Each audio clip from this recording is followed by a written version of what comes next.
Member for Columbia River Revelstoke. Well, thank you, Mr. Speaker. I'm just honored to rise here today in this House to recognize a man who is truly an inspiration and back home we think is a national treasure. That's 101-year young Jim Ashworth.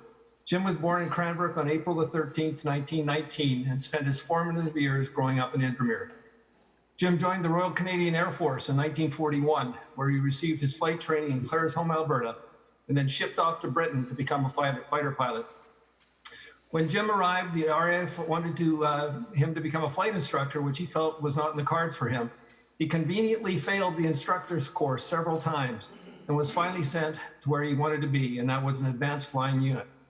From January 1943 to June 1944, he flew over 50 combat missions in his Hurricane fighter over Southeast Asia with the RAF number 20 Squadron.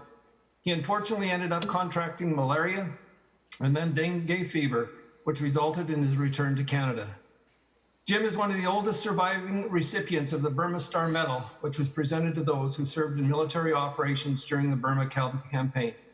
Jim called me one morning and told me that he was inspired by his comrade in arms, Captain Tom Moore of England, and John Hillman of Victoria, both Burma Star recipients. It came as no surprise to me that Jim wanted to get into the COVID-19 fight and do what he could, saying, "There are not many Burma Star people left," and I decided to become the third one to get into this initiative by doing something here in our valley.